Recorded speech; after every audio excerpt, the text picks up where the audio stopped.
amigos, bem-vindos ao Gente que Fala, sempre ao vivo, de meio-dia a 1, pela Rádio Trianon, AM 740 São Paulo, Rádio Universal, AM 810 Santos. Estamos transmitindo direto do estúdio da Rádio Trianon, através da nossa fanpage, Facebook/programa Gente que Fala. Estamos também na AltV, www.altv.com.br, e na TV Guarulhos, canal 20 UHF, canal 3 da NET, em Guarulhos, ambas 11h30 da noite. Acesse nosso blog, conheça nossos colunistas e colaboradores, gentequefala.com.br, à sua disposição. O Gente que Fala, nós temos o WhatsApp 974012235 e um telefone aqui no estúdio da Rádio Trianon, 3289-3580. Conosco nesta edição, Françoelen Sobral. Prazer tê-la aqui, Françoelen. Prazer, Zancopé. Boa tarde. Obrigada pela oportunidade. Você é do Departamento de Comunicação do Museu da Lâmpada. Isso mesmo. Então, vamos conversar, você esclarecer mais sobre o Museu da Lâmpada, tá bom? Com certeza. Conosco também, maestro Sérgio Assunção. Que bom tê-lo aqui, Sérgio. Boa tarde, Zancopé. É um prazer estar aqui. Você é regente, né, maestro do coro adulto do Colégio Visconde de Porto Seguro? Exatamente, o Colégio Visconde de Porto Seguro, um colégio muito tradicional aqui em São Paulo, né, com 2 unidades aqui em Morumbi, Panambi, e mais uma unidade em Valinhos, e temos, além dos coros de alunos, coros infantis, temos também os coros adultos, tanto aqui em São Paulo quanto em Valinhos. Eu sou regente desses coros adultos. Por que adulto? Quem integra isso? Porque então, você falar que é maestro de coro de aluno, você nem precisa explicar, eu já sei. Mas coro de adulto. Quando se fala coro do colégio, as pessoas pensam imediatamente nos alunos, né? Por isso que a gente coloca o coro adulto. São ex-alunos, são pais de atuais alunos, pais de ex-alunos, alguns professores fazem parte. No caso, a gente tem, acho que a coordenadora do currículo B faz parte, e é aberta a funcionários, é aberta a todos os adultos que fazem parte da comunidade do Porto Seguro. Se o senhor quiser me candidatar, eu tenho chance? Você pode. Você tem algum amigo que conhece o Porto Seguro? Você precisa chegar lá, entendi. Você precisa ser amigo de alguém do Porto Seguro. No caso, agora você já é meu amigo, então eu te convido. Mas eu vou adiantando para você que eu desafino até para bater palma. Então não vamos poder. Advogado Leonardo Tavares Siqueira. Prazer tê-lo aqui, Leonardo. Boa tarde, Zancopé. Boa tarde, companheiros da mesa. Muito obrigado por me receberem aqui. Estou muito contente. Fala um pouco do projeto Ampliar. Você é advogado, conselheiro do projeto Ampliar. Sou conselheiro do projeto... Um pouquinho só o seu... Melhor, né? Isso. Boa tarde, ouvintes também. Eu sou conselheiro do Ampliar Secov. Ele é uma ONG. Eu não gosto muito desse termo, porque no Brasil deturparam, né? Sim. Não esquece que o N é não governamental, mas o Ampliar Secov, ele leva o N muito a sério. E o nosso foco é capacitar jovens em situação de risco social para o mercado de trabalho. Então, hoje, infelizmente, a gente só pode pegar de 16 para cima. Antigamente, podia mais. Embora os piores crimes hoje aconteçam com menores de 16, eles são os mais violentos. Mas a gente capacita esse jovem para ele ter uma vida mais digna, um início de um ofício, começar uma vida melhor. E nos 26 anos que nós estamos aí, já foram mais de 50 mil adolescentes e crianças atendidas. Você considera criança, né? Essa fase aí. Eu com 36 sou criança ainda, eles mais ainda. Quais são os tipos de cursos que o Ampliar oferece a essa garotada para tirar, né? Tá. Distanciá-los da... Eu vou ter que usar minha colinha, que são bastante. À vontade. Mas, de regra, não são cursos de auxiliar administrativo, cursos de maquiagem, panificação, cabeleireiro. Agora nós fizemos um projeto piloto agora no final do ano, que aí não é capacitação, mas para o mercado de trabalho, mas é para a escola em si. Um cursinho preparatório para o Enem, que esse ano nós vamos desenvolver ao longo do ano inteiro. Tem confeiteiro, web design, essas coisas que a molecada gosta. E tem demanda. Esses estão mais no momento, momento. Design, essas coisas. Mas quando você fala de padeiro, confeiteiro, né, eu fico imaginando assim as pessoas que têm interesse ainda por essas profissões. Mas a demanda é alta. O São Paulo, a gente vem do setor da construção civil, apesar da crise, empreendimentos surgem o tempo inteiro, novos bairros, e sempre tem uma padaria, sempre tem um supermercado. Então, assim, tem mercado para isso, e tem gente que trabalha, que gosta, e as coisas feitas lá na confeitaria são bem boas, viu? Quando eu perguntei para o maestro, né, o couro adulto, por quê, né? Couro adulto, porque, como ele próprio disse, quando se fala do Colégio Porto Seguro, o Colégio Visconde Porto Seguro, já identifica os alunos, né? Aí o dele é um couro adulto que ele faz a regência. Então ele esclareceu o porquê do couro adulto, porque a gente destaca. Mas quando você anuncia esses cursos profissionalizantes, eu sou sincero, causa estranheza para você poder convencer as crianças, são crianças, né, jovens, neste país onde é proibido de trabalhar quando muito jovem. Eu acho que para a classe média alta, que somos nós, até causa um pouco de estranheza, mas para essas pessoas de uma classe menos desfavorecida do ponto de vista econômico, não é. Se você conversa com eles lá nas unidades, você vai ver que tudo que eles querem é um trabalho, poder andar com as próprias pernas e construir a própria vida. Então, assim, qualquer mãozinha que você estende, eles agarram e se desenvolvem. Então, num primeiro momento pode até parecer, mas não é. Para eles é uma oportunidade, eles abraçam bastante. Tanto é que começa aí vem o irmão, aí vem o primo, e aí de repente vem a família inteira. Tem uns que até recentemente tinha uma mulher aí de uns 35, 37 estava lá, e o filho também. Geralmente eles têm filhos mais novos, né? Sim. E então eles abraçam. Pra gente é mais difícil, que fica preocupado só no estudo, mas eles querem trabalhar logo, querem ter o tênis, o boné, depois ter a própria casa, a moto. Então, pra eles é interessantíssimo. Sabe, eles se identificam. A minha colocação nesse segmento, nesse aspecto, você cita aí manicure e cabeleireiro. Se bem que a Françoelen seja mais apropriada para falar dessas atividades, né? Mas eu estou querendo imaginar lá quando essas pessoas são atraídas, né?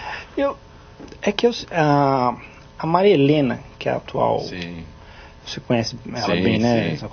Maria Helena Mauad, quando ela pensou em desenvolver ou ampliar junto com os demais conselheiros, ela teve um insight correto de que uma vez que você sabe cortar cabelo, fazer a unha de alguém, você consegue abrir um salãozinho em qualquer quartinho, qualquer cantinho. Então a pessoa que é mais carente, ela começa a fazer no próprio bairro, a menina, e aí elas vão desenvolvendo o salão. Começa a fazer em casa. Começa a fazer em casa, no vizinho, e assim vai. Então é por isso que tem esse curso, e ele é um dos mais demandados. E você vê hoje nos shoppings, está cheio de franquia de manicure, salão de cabeleireiro. É um jeito mais fácil, pelo menos vai tirando o troco, vai desenvolvendo, aí já estuda o filho, ou faz um supletivo depois, e a vida vai desenvolvendo, você só estende um pouquinho a mão. É bem interessante. Parabéns. Obrigado. Maestro Sérgio Assunção, o que o Coro de Porto Seguro preparou para este Natal? Nós temos concerto hoje à noite na Igreja da Paz, fica na rua Verbo Divino 392, Granja Julieta, ali em Santo Amaro, né? É uma igreja luterana, e nós vamos apresentar um concerto de Natal. O Coral do Porto Seguro realiza repertório a capela, ou seja, sem nenhum tipo de acompanhamento, somente o coro. Também repertório com piano, nós temos uma pianista que é a Cláudia Assiste, que está sempre conosco, e também fazemos repertório com orquestra. Às vezes orquestras nossas parceiras e muito mais vezes, né, a maioria das vezes, com a própria orquestra de câmara do Colégio Visconde de Porto Seguro, cuja regente é a Gretchen Miller. Então a gente faz um trabalho em conjunto, muitas vezes nos apresentamos. Agora em novembro, por exemplo, a gente fez concerto dentro do colégio, um concerto de Natal, orquestra, coro, e foi bem interessante. Mas hoje à noite é um concerto com piano, repertório de música natalina e... Soprano Elaine participa também. Exatamente, nós vamos ter a participação, além da Cláudia ao piano, vamos ter a participação de uma soprano solista, que é a nossa convidada, não é integrante do coro, que é a Elaine Casa. A Elaine, ela tem uma destacada atuação aqui no cenário lírico de São Paulo, né, ligado ao Teatro Municipal de São Paulo, mas já se apresentou como solista, não apenas como corista, como coralista, e é uma profissional de excelentes qualidades, uma voz muito bem trabalhada, uma voz linda, e vai nos ajudar, né, em 3 momentos do nosso repertório, são 13 músicas, e em 3 momentos ela vai atuar como solista, né, embelezando o nosso concerto. Por que um repertório em alemão e português? O colégio tem origens alemãs, né? O Colégio Porto Seguro. Então, naturalmente, acaba fazendo parte do nosso repertório música de origem alemã. Além do que, existe uma vocação natural do colégio, do coral do colégio, em fazer música erudita também. Então, eu penso que a música, Zancopé, ela acompanha a nossa idade, né? Sim. Você não vai imaginar uma criança de 5 anos de idade querendo ouvir a mesma música que um jovem de 17. O jovem de 17 acha as músicas das crianças meio bobas, né? E aí, quando você chega nos 20, você quer outro. Quando você chegar aos 30, né? Então, um coro cuja idade média seja 40, 50 anos de idade, procura o quê? Procura música que diga a respeito ao que está dentro da alma das pessoas. Essa vocação natural do coro pela idade dos participantes, também pela minha formação, passa muito pela música erudita. E assim como na literatura e na filosofia, na música não dá para falar de música sem falar dos alemães, né? Quando a gente fala de música clássica, quem que as pessoas lembram, né? Beethoven é alemão, né? Bach é alemão, né? Antes da reunificação, mas é alemão, né? Mozart é austríaco, mas naquela época era um único império, né? Então, a gente pode dizer que a cultura alemã é uma cultura muito rica, né? Muito forte. Difícil alguém dizer, olha, eu vou tocar música orquestral, eu vou cantar em coral, mas eu não quero cantar música alemã. Então você não vai ter muito o que fazer, né? É a mesma coisa que eu disse para você assim, olha, eu quero fazer MPB, mas eu não quero tocar nem bossa nova nem samba. Você vai dizer, então desculpa, você % do repertório, né? Então com música clássica é mais ou menos assim. E existe um repertório de Natal muito, muito importante, né? Por exemplo, Bach escreveu uma peça que se chama Oratório de Natal. O nome já é interessante. Ele imaginou 6 cantatas, que duram em torno de 30 minutos cada uma, para serem cantadas nos 6 domingos da Epifania, né? Na época do Natal, uma em cada domingo. E são maravilhosas, lindas, com pequena orquestra, um trompete maravilhoso, e em cada uma delas ele colocou muitas partes de coro interessantes. Pois bem, eu pensei um desses corais para iniciar o nosso concerto de hoje à noite.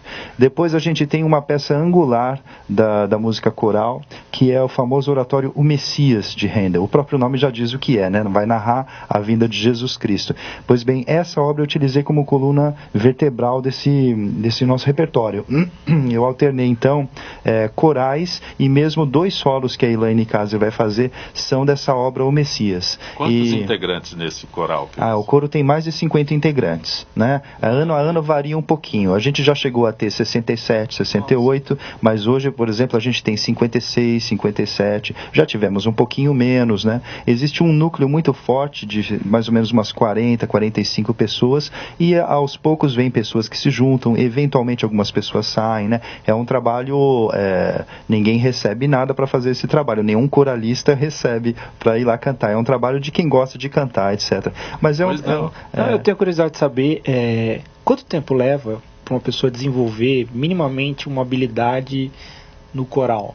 Muito legal essa pergunta. Olha, obrigado, viu? Posso agradecer para ele aqui? Obrigado. As pessoas acham que cantar em coro é uma atividade ou muito chata, as pessoas pensam, essa coisa só de igreja, né? Tem essa visão, né? Ou que seja uma coisa muito especializada, muito difícil. Na verdade, não é nenhuma dessas coisas. A existência de corais jovens, de corais de crianças, fala exatamente o contrário. O que a gente precisa para desenvolver o trabalho, pelo menos no coral do Colégio Porto Seguro, é que a pessoa tenha um mínimo de habilidade vocal. Ela consegue repetir com alguma clareza pequenos trechos musicais. Isso é o que eu verifico quando a pessoa chega lá e quer participar do coral. Se ela consegue desenvolver, repetir pequenos trechos musicais com alguma exatidão, ou seja, é o que a gente chama de ter um mínimo de afinação, né? As alturas na música, a partir dali eu posso desenvolver. Né? Porque ela vai, primeiro, obter informações ao longo do tempo de como lidar um pouquinho com a partitura, portanto ela não precisa chegar ao coral sabendo ler partitura, né? Ela não precisa ter uma condição vocal exemplar, precisa ter uma voz enorme, uma voz grande, potente, não precisa ser um Pavarotti, até porque vai estar cantando com outras pessoas e não em solo, né? Mas o importante é isso, ela ter alguma habilidade vocal. Eu diria que esse pequeno teste que eu faço quando a pessoa diz, olha, eu quero participar do coral, e eu digo, então vem, a gente ensaia toda quinta-feira, das 8 às 10, você chega lá meia hora antes, né? Lá na unidade Morumbi do colégio, o que eu verifico é se a pessoa tem potencialidades, mesmo que essas potencialidades estejam adormecidas, estejam ali sem desenvolver. E é normalmente o que acontece, pessoas que gostam de cantar, mas que às vezes não tiveram oportunidade, né? Como é que você motiva essas pessoas Eu quero cantar no coral, como o Leonardo se referiu aí. Olha, muitas pessoas às vezes vêm nos procurar, mas eu acho que o que motiva principalmente as pessoas é quando elas vêm e assistem as nossas apresentações, né? A gente fez uma apresentação agora... O Leonardo, por exemplo, se assistir, ele vai falar, maestro, a gente se encanta com coisa. Eu acho que sim. A maioria das vezes as pessoas assistem a apresentação e depois me abordam, né? Sim. E eu falo, olha, é um trabalho, é claro que você está vendo ali no palco, é a finalização produto, de um trabalho, é um produto, exatamente, né? Então, mas é muito interessante o processo de ensaio, né? Eu diria o seguinte, que montar um repertório com coro, que são 4 vozes, né? O coro normalmente está dividido em vozes masculinas e femininas, e cada uma dessas vozes também em mais 2, né? Então, sopranos ou contraltos são as vozes agudas ou graves entre as mulheres.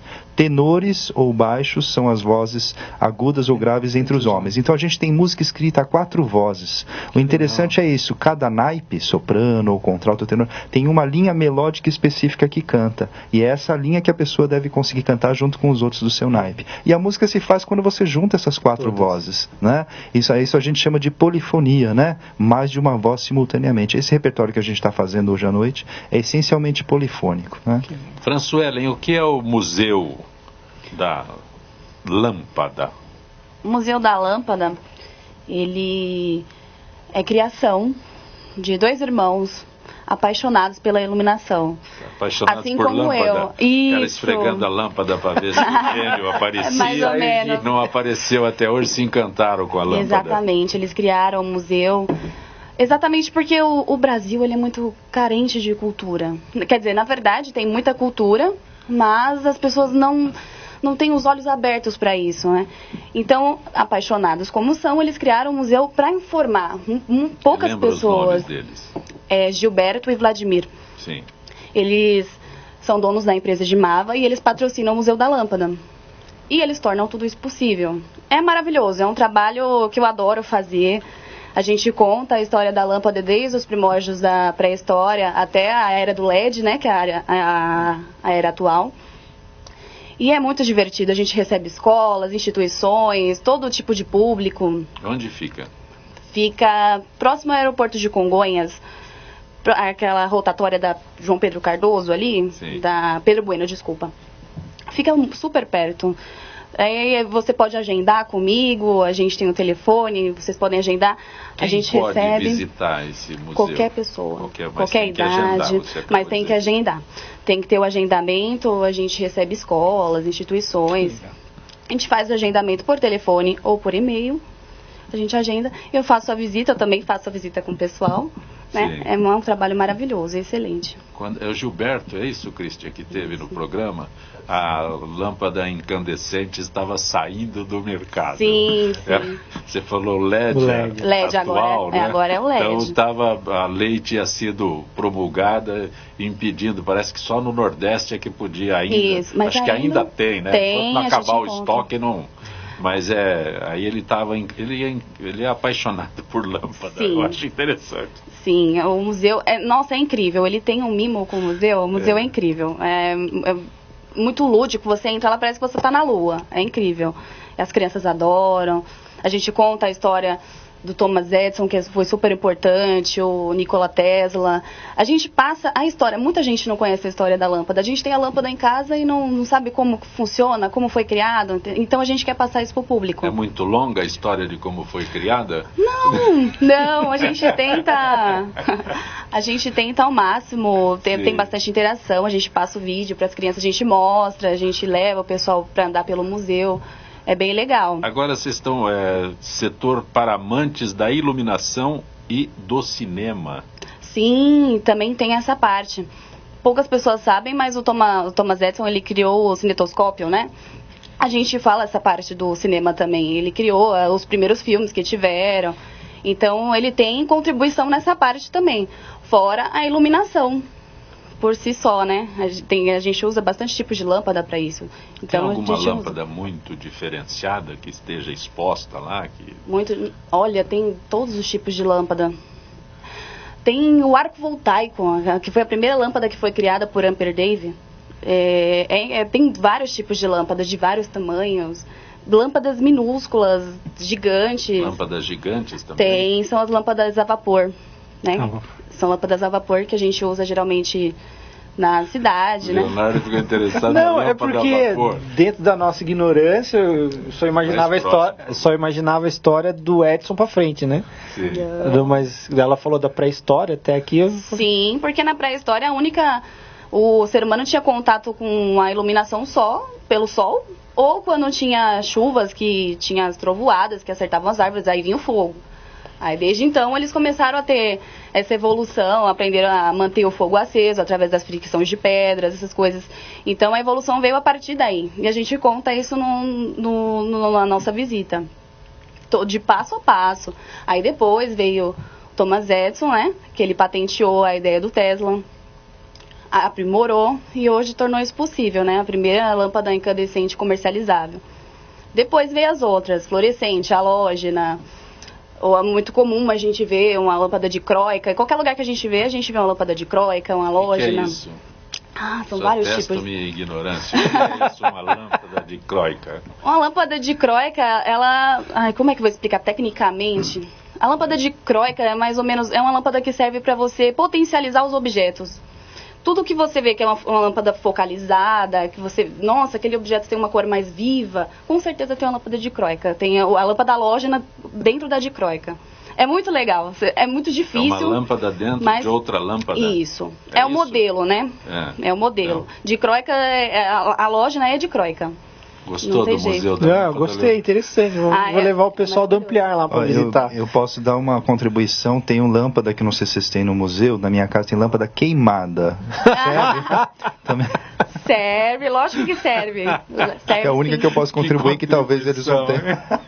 Não, então, às vezes a gente leva para instituições, as crianças fazem, porque tem a parte da reciclagem das lâmpadas, né? Isso que eu pensei. As crianças usam para fazer vários objetos, várias coisas que podem... Reciclagem de lâmpada? Sim, claro, tem reciclagem. A incandescente, ela não faz mal ao meio ambiente, então dá para você reciclar. A fluorescente agora, não. Essa que nós temos aqui no estúdio, essa tem que ser reciclada realmente com todo cuidado, sim, né? Tem que levar para uma fábrica especializada, lá é feita a descontaminação. É separado o pó fosfórico do mercúrio, que esses são elementos químicos que fazem mal ao ambiente.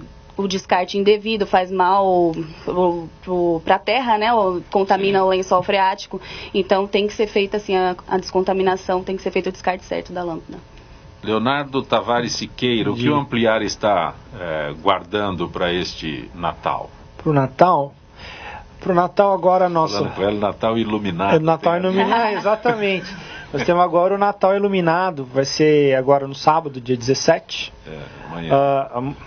Amanhã, nossa. O fim de ano é tão rápido que você nem sabe que dia que você tá, mas é amanhã. O Sérgio está aqui, pensou para dizer é hoje. O show amanhã. Fim de ano é complicado. Mas no começo do mês nós fizemos uma carreata arrecadando brinquedos para serem distribuídos nesse Natal iluminado com a ajuda da Graneiro. Nós vamos rodar em partes de São Paulo com um caminhão e depois nós vamos chegar no Jardim Panorama e vamos entregar com o Papai Noel, pipoca, os brinquedos arrecadados. Quem quiser. Vai arrecadando e... vai arrecadando. Já foi feita uma primeira arrecadação. Nesse trajeto, quem quiser ir no site do Ampliar, você consegue ver o trajeto. Pode dar os brinquedos.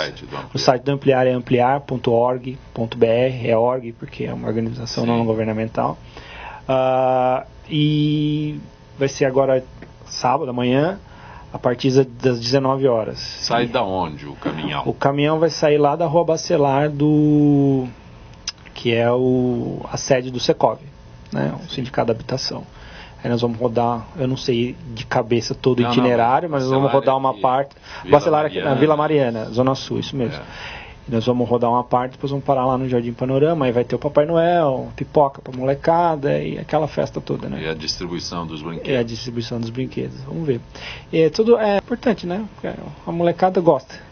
E a gente arrecada muito durante o ano. Então quem quiser contribuir durante o ano, no final a gente faz a distribuição. Não é só no Natal que o Ampliar faz essa... Não, no Dia das Crianças também, em outubro. Tem a campanha do agasalho, que a gente faz também durante o inverno, arrecada um pouco antes e depois distribui os agasalhos no inverno. A gente tem bastante... Não é arrecadação, porque esse até tenho medo. Doação. A doação de sangue, porque você tem que fazer, você tem que enfrentar um medo e ir lá. Então a gente tem várias ações. Como é que é a doação de sangue? A gente tem um dia que faz a doação de sangue, né? E vai distribuindo para quem precisa, para os hospitais que precisam. Vai num banco de sangue num banco de sangue, exatamente. Essa última, acho que foi esse ano, se não estiver me falando em memória, foi lá no Secov mesmo. A doação. Eles foram até lá e lá foi feita. Equipes especializadas fizeram, exatamente. Colhem o sangue e entregam. Aquela agulha que não dói, doe sangue. Tô brincando, é que eu sou meio medroso mesmo. Não parece. Só de falar de doação de sangue começou a tremer. Exatamente.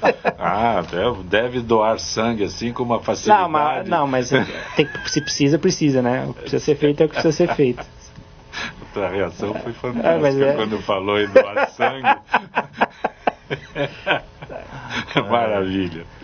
Olha, projeto de emenda constitucional que restringe gastos públicos aprovada aguarda promulgação. Nossa parceria com a FIPESP, Associação dos Funcionários Públicos do Estado de São Paulo, trazendo informações não apenas aos associados, mas ao público em geral. De acordo com a PEC 55/16, ela tinha outro número, era 241/16, aprovada a partir de 2018, os gastos federais só poderão aumentar de acordo com a inflação acumulada, conforme o IPCA, o Índice Nacional de Preços ao Consumidor Ampliado.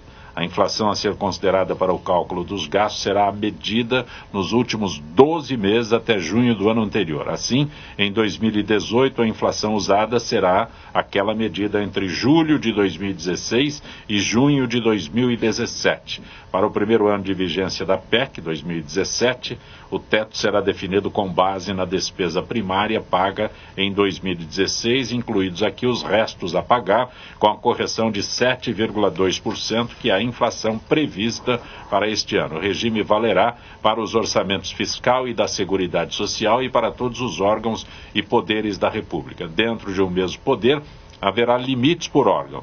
Existirão, por exemplo, limites individualizados para tribunais, Conselho Nacional de Justiça, Senado, Câmara, Tribunal de Contas da União, Ministério Público da União, Conselho Nacional do Ministério Público e Defensoria Pública da União.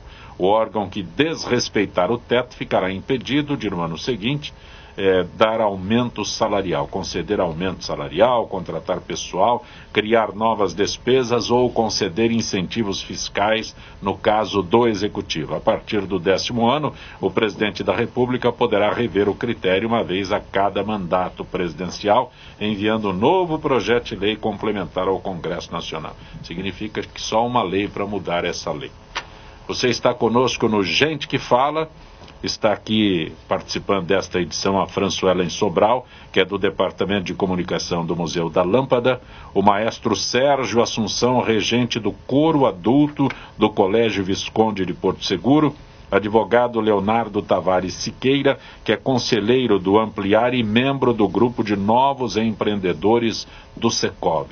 Fora daqui, Leonardo, o que faz o grupo? Parece, não é uma pergunta descabida, mas o grupo de novos empreendedores do Secov. Os novos empreendedores, ele surgiu para fazer a sucessão dentro do próprio sindicato. O sindicato, para quem não conhece, o Secov é o sindicato da habitação. Ele reúne de modo geral, todas as empresas do setor da construção civil. Não tem nada a ver com a empreiteira de obra pública, são obras civis. Então, assim, grosso modo, os prédios. Então, a empresa que faz a incorporação, a empresa que faz a venda. E ali é um sindicato patronal e é preciso sempre formar as novas lideranças para o futuro. Então, no Brasil não se preocupa muito com isso. E lá, graças a Deus, eles... Também quem pega o osso não quer largar. Não quer largar, exatamente. Mas lá eles se preocuparam bem com isso, então eles formam os novos empreendedores. Não precisa ser um empreendedor novo, mas um novo empreendedor no mercado. E aí ele entra no sindicato a partir dos novos empreendedores e depois dali ele vai indo para as vice-presidências. Então, e fora isso, nós vamos desenvolvendo as nossas atividades, né? É um jeito de oxigenar o próprio sindicato. Maravilha. E o setor.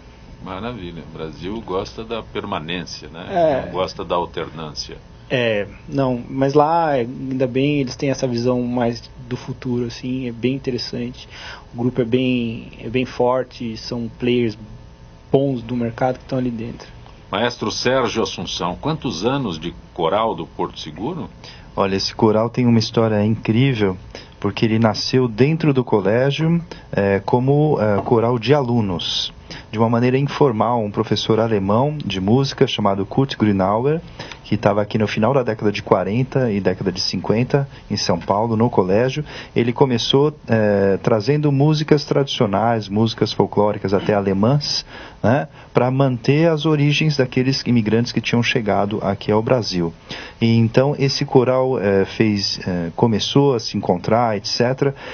Os relatos dizem que entre 48, 49, 50, 51, eles já estavam se encontrando para fazer algumas apresentações. A partir de 1952, eles registram que já houve ensaios fixos, semanais, ou seja, atividade contínua a partir de 1952. Quer dizer que esses 64 anos pode ser anterior a isso. Né? 64 anos de atividades contínuas, mas tem um pouquinho antes disso ainda. Sim, já. Tem os ensaios. Exatamente, E o curioso, então, passaram vários regentes por esse grupo, muitos deles alemães, porque vinham professores da Alemanha para trabalhar aqui no Porto Seguro e assumiam, professores de música, assumiam aulas e assumiam também a direção desse coral.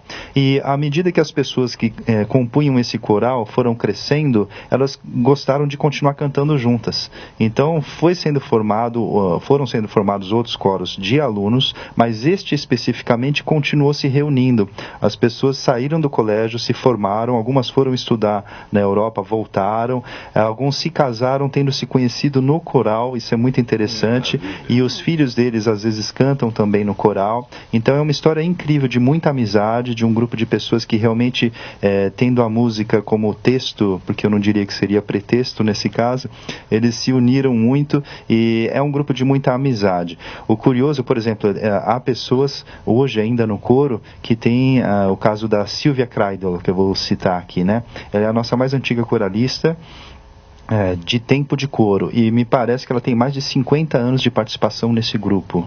Então é muito interessante, né? Pessoas que se conheceram lá, conheceram outras pessoas, se casaram, e aí hoje os filhos estudam no Porto Seguro, às vezes até os netos estão no Porto Seguro, alguns vêm participar do coro. É muito interessante isso.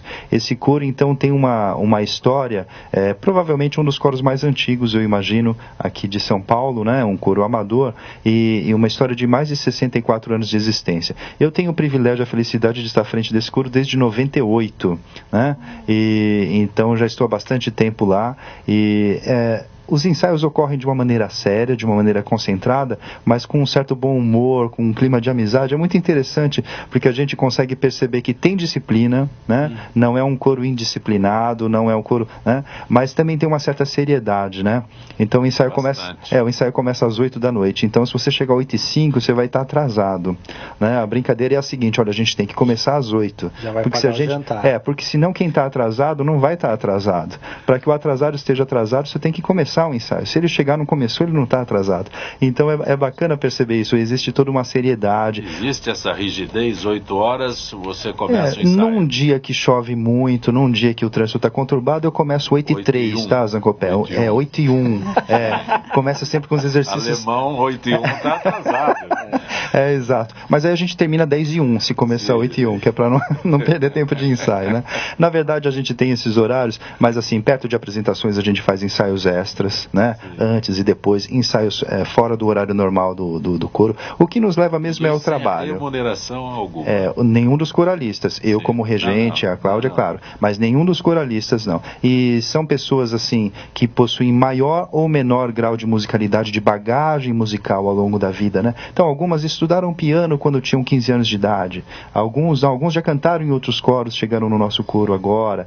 Então, é muito interessante. É um universo de pessoas com uma formação cultural muito heterogênea. De alguma maneira, todas elas têm alguma ligação com o Colégio Visconde de Porto Seguro, né? E lá a gente constrói, num clima de amizade, a gente constrói música, a gente tece música durante o ensaio. Qual é o momento? A garotada começa a cantar no coro de aluno, aí o maestro Sérgio fala: você já passou da idade, vem pra cá. Olha, a gente normalmente não pode pegar os muito pequenos porque eles têm um repertório próprio deles, né? No caso dos homens, tem uma mudança de voz, né, famosa ali entre os 13, 14, 15 anos, né? Sim. Então os homens sofrem um pouquinho, os meninos sofrem um pouquinho, né? Se você pegar um antes dessa idade, normalmente vai mudar de voz no meio, tem um tempo até que às vezes, se não for bem orientado... Ele na prateleira para buscar depois. Mas normalmente o pessoal que já está no final do ciclo dentro do Colégio Porto Seguro, a gente já teve alunos cantando. Atualmente a gente não tem nenhum aluno cantando, mas já tivemos alunos cantando. Normalmente os alunos dos últimos níveis lá do Porto Seguro já... que você quer registrar que participa ativamente do... Olha, a gente tem... Essa história do coro, ela se deve não somente à vontade dos coralistas em cantar, mas ao apoio institucional, né? Então a gente sabe que o Colégio Visconde de Porto Seguro, ele é mantido pela Fundação Visconde de Porto Seguro.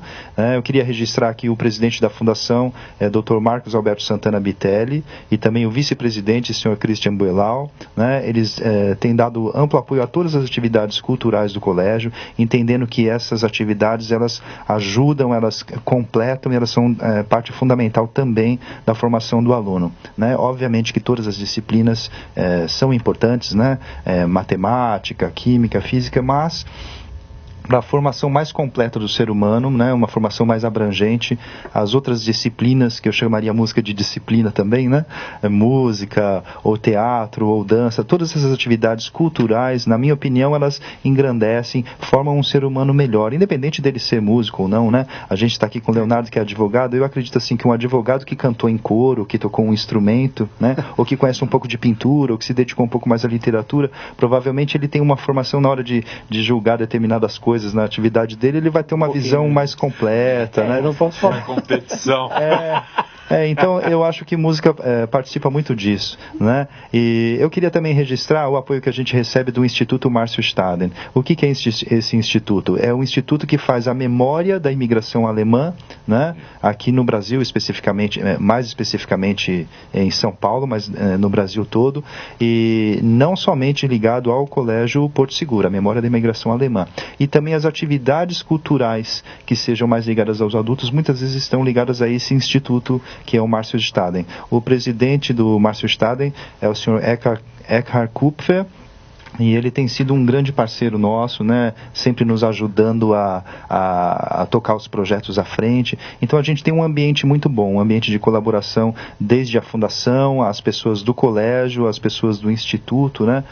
No colégio a gente tem a dona Celina, a dona Silmara, a gente tem o Sr. Caio Thomas, todos eles são da diretoria do colégio, e tem uma visão no Porto Seguro de que não basta você colocar conhecimento na cabeça do aluno. Você precisa ensinar o aluno a refletir sobre esse conhecimento e ensiná-lo a construir conhecimento. E nesse sentido é que essas outras atividades todas, desde corais até orquestra, até qualquer atividade cultural, elas vêm para juntar-se às atividades tradicionais, às disciplinas tradicionais, no sentido de fortalecer, de engrandecer, né, de completar a formação. Algumas perguntas aqui que ligaram e estão fazendo a pergunta. Leonardo Jorge do Tatuapé: como o mercado de trabalho pode atrair os jovens com mais eficiência? Ele ainda coloca aqui, antes do tráfico e da criminalidade. Com mais eficiência? Puxa vida, não sei, não sabe. Eu penso que, eu vou dar uma opinião até meio pessoal minha, não posso falar necessariamente pelo Ampliar, mas eu acho que no país que nós temos hoje, é um crime você não deixar uma criança trabalhar. Eu não estou falando de trabalho exaustivo, de trabalho degradante, mas trabalhar de office boy. Eu trabalhei de office boy. Aliás, hoje saiu um artigo da Roseli Saião dizendo para que os pais da classe média deixassem que os seus filhos trabalhassem, ensinassem a trabalhar, porque hoje eles saem da faculdade falando 3 línguas, cheios de diploma, e não conseguem se fixar em nenhum lugar. Por quê? Porque desde o começo eles não tiveram treinamento, eles não sabem ouvir uma crítica. Então eu penso que uma forma do cara estudar, da criança estudar, entrar no mercado de trabalho, ela poder começar cedo. Começa com um office boy, meio período, ajuda num departamento administrativo, um outro período. E lá você vai ter disciplina, vai conversar com as outras pessoas, vai ganhar seu próprio dinheiro. Porque imaginar que só a escola vai resolver, é óbvio que o estudo é extremamente importante, por isso que quem estuda no Ampliar precisa estar matriculado na escola, precisa estar com boas notas. Mas se você não treinar desde pequeno, não vai atrair, ela não vai nem saber o que é o mercado de trabalho. E o tráfico é um concorrente forte porque a criança está querendo ter os próprios bens dela. Ela quer ter o boné, quando você é jovem você quer ter o boné, o tênis, quer sair para ver o cinema, picolé, sei lá. E pelo menos era o que eu gostava quando era criança. Então se você não deixar a criança ter isso, como é que você vai fazer?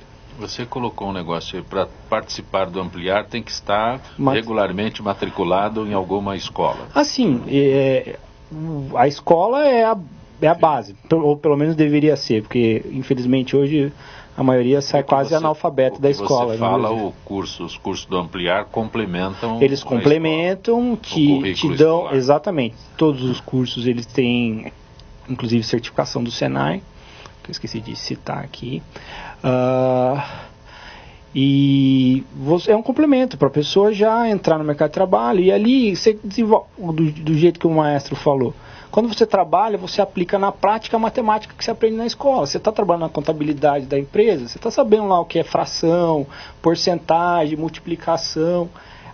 Falta um elemento lúdico, eu acho, para o jovem na escola, que o trabalho favorece. Então, você mostra para ele, tá vendo o que você aprende na escola ali, a contabilidade, porcentagem, tá aqui.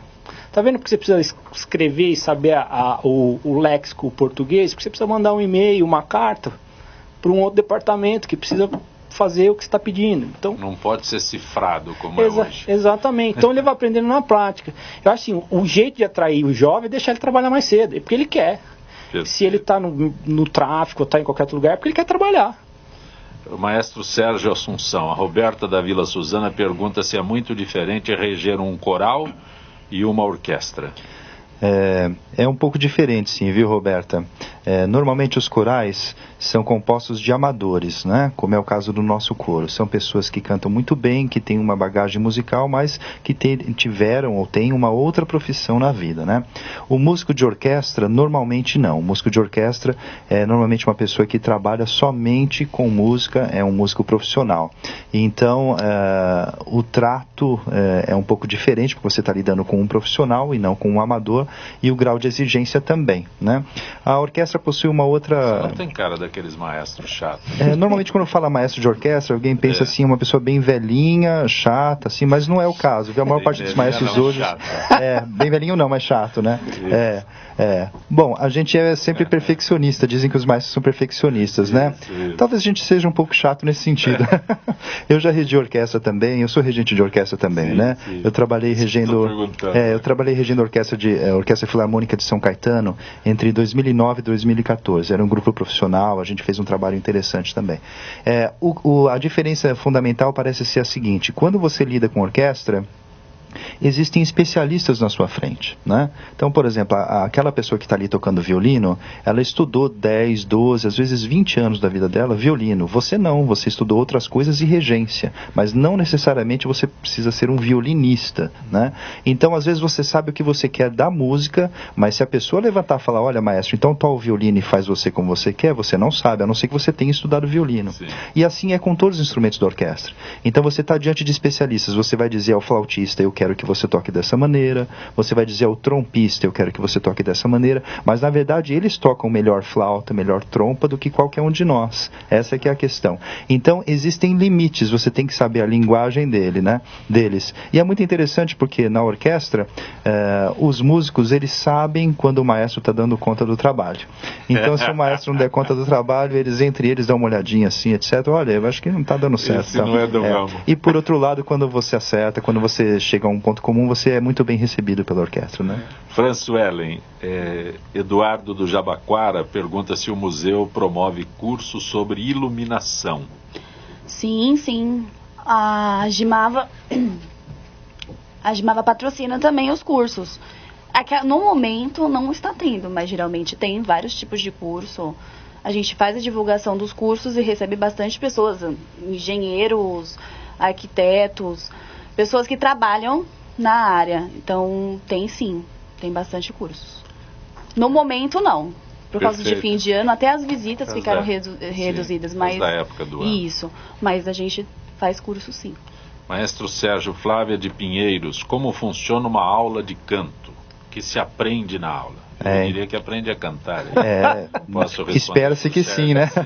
Eu justamente ia te perguntar sobre isso. Por exemplo, eu adoro cantar. Opa, já tem mais dois integrantes, o Leonardo e a Fran. Só que eu tenho 20 anos. Tem que ter uma preparação desde criança pra cantar? Não. Ou não? Se eu quiser precisa. Entrar agora, eu consigo cantar? Consegue. É o seguinte, quando a pessoa quer entrar num coro, normalmente o maestro, ele faz um pequeno teste com a pessoa. Não é um teste de música, de saber leitura de partituras, de ter uma bagagem musical enorme, de ter estudado piano desde os 2 anos de idade. Não é isso, não. O que a gente quer verificar é se a pessoa tem condições mínimas para, a partir de um talento inicial que ela tenha, de potencialidades que ela tenha, desenvolver o trabalho dela dentro do coro. É o teste que ela pode fazer agora. Eu faria. Agora é meio difícil aqui no ar.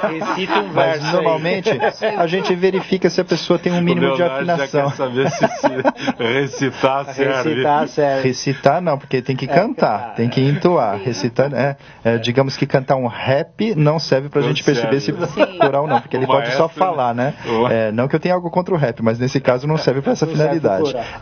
Então, mas o que a gente visa descobrir é isso, se a pessoa tem capacidade de acompanhar o nosso trabalho. Lá nos ensaios do coro, a pessoa vai aprender como colocar melhor a voz, né? Como juntar a voz dele com as outras pessoas do naipe, né? Também são dadas orientações de técnica vocal, né? Respondendo à pergunta da Flávia, numa aula de canto individual, o professor ele vai dizer exatamente como é que ele quer que você coloque a sua voz, né? Isso tem a ver com como você pensa em cantar, formato da sua boca, e uma coisa muito interessante, muito importante... Formato da boca? Se a pessoa deixa a boca muito fechada ou muito aberta, isso muda a qualidade do som, né? E tão importante quanto isso é a respiração, né? Os italianos dizem il canto è fiato, né? Quer dizer, o canto é sopro, né? Enquanto a gente está cantando, a gente está gastando o ar, né? Portanto, entender como inspirar e expirar de maneira eficiente, a gente conhece aquela respiração diafragmática, né? Todas essas coisas são importantes para cantar bem. Numa aula de canto, Flávia, você que é nossa ouvinte, né? O professor normalmente vai ver quais as qualidades que a sua voz tem, ele vai trabalhar outras coisas para você se tornar melhor, vai trabalhar a afinação, vai trabalhar a sua rítmica, vai trabalhar a qualidade da sua voz, o timbre, vai trabalhar também a potência da sua voz, né? Depende também para que lado você quer ir. Tem gente que quer fazer aula de música popular, tem gente que quer fazer aula de canto voltada para cantar musicais, tem gente que quer fazer aula de canto voltada para ópera, né? Então cada uma tem a sua especificidade e professores que atuam aí, né? No coro em específico você não está exposto sozinho, né? Sim. A não ser em alguns poucos casos. Posso dar uma desafinada lá no meio ou não? Digamos que não. Eu diria que o maestro é um cara regiamente pago para perceber isso. Na verdade, o que eu diria... Você disse que no coro tem 50 pessoas. Sim, a questão da afinação... 50 pessoas, isso, né? Um pouco mais até. Como é que você detecta? A gente percebe. A pessoa treinada, no caso o maestro, o músico, a gente percebe isso. O que é interessante notar é o seguinte, a questão da afinação não é uma questão de uma precisão assim, matemática, né? A gente vai melhorando a nossa afinação ao longo do tempo. E com uma afinação razoável já é possível cantar e fazer diversos trabalhos, né? A afinação perfeita ninguém tem. Todo ser humano em um outro momento, por mais treinado que seja, um pouquinho pode escapar a afinação, até de um grande cantor profissional, isso pode acontecer. Então é uma noção relativa. O que a gente busca é aperfeiçoar-se, né? É em busca da perfeição. Durante os ensaios do coro, eventualmente as pessoas desafinam e eu vou lá e corrijo. E às vezes eu vou dar um exemplo para elas e pode ser que em um ou outro momento eu também desafine, isso é possível de ocorrer, né? Então a gente tenta fazer desse jeito. Não, peraí, deixa eu fazer melhor. Peraí, isso acontece, né? É normal que aconteça. Tinha um amigo maestro que ele dizia, ninguém canta igual todas as vezes. Exatamente, é verdade. Mais ou menos isso. Porque eu acho que a música, ela é uma arte e o interessante é isso, ela acontece naquele momento, né?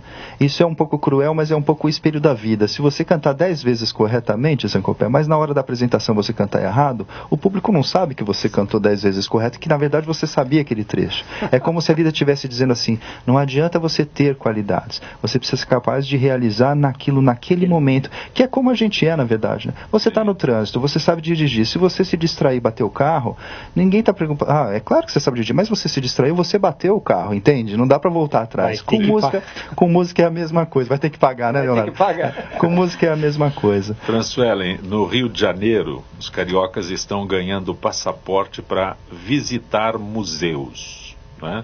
Um projeto criando uma dinâmica lúdica e atraente para estimular a visitação. Esse passaporte seria bem-vindo aqui? Com certeza. Inclusive, semana passada recebemos o pessoal do Rio Grande do Sul.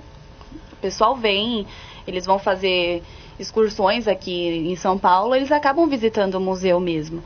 E é maravilhoso você receber o pessoal diferente, eles ficam animados, empolgados. Eu acho super legal. E é muito divertido, porque são culturas diferentes, jeitos diferentes. É bem legal, a gente absorve isso também. Como eu agendo uma visita no Museu da Lâmpada? Então, você pode entrar em contato comigo pelo e-mail museudalampada@gmava.com ou eventos@gmava.com. Ou pode me ligar Gimava. também. Gimava com W. G-I-M-A-W-A. Sim. Isso. É difícil, mas... Não, só para Gimava. Gimava. G-I-M-A-W-A. wa.com.br. Perfeito. A gente faz agendamento, é necessário o nome do contato, e-mail, telefone, quantas pessoas vão vir. E tem a questão da entrada.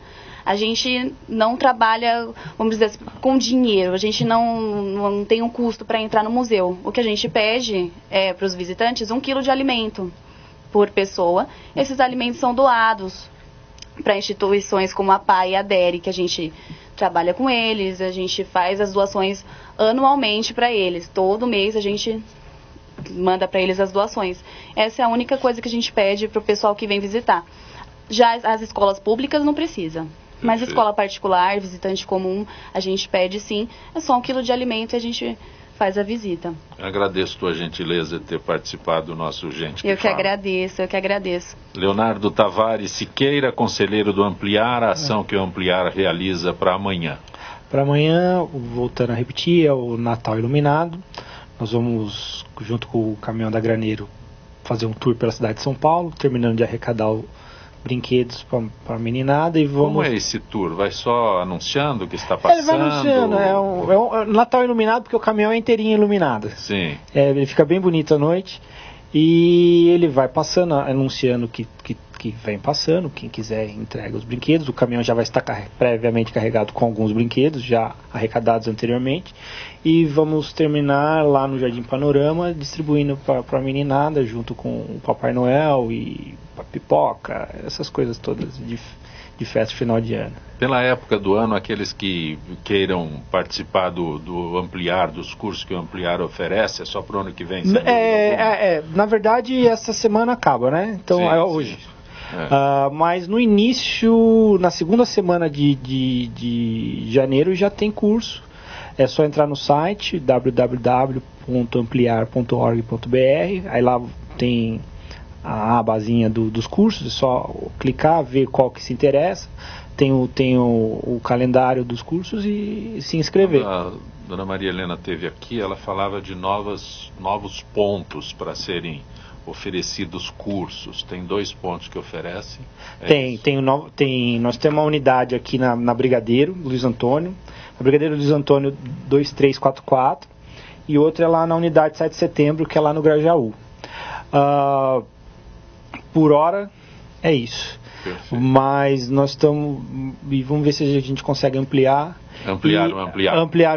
e eu acho que é uma coisa que eu venho particularmente apostando aí não é uma capacitação para o mercado de trabalho, mas é um estudo, é o cursinho que nós estamos querendo fazer, que nós já fizemos esse ano, e agora nós vamos ampliar no ano de 2017 para o ano todo, para a molecada chegar bem preparada para o Enem.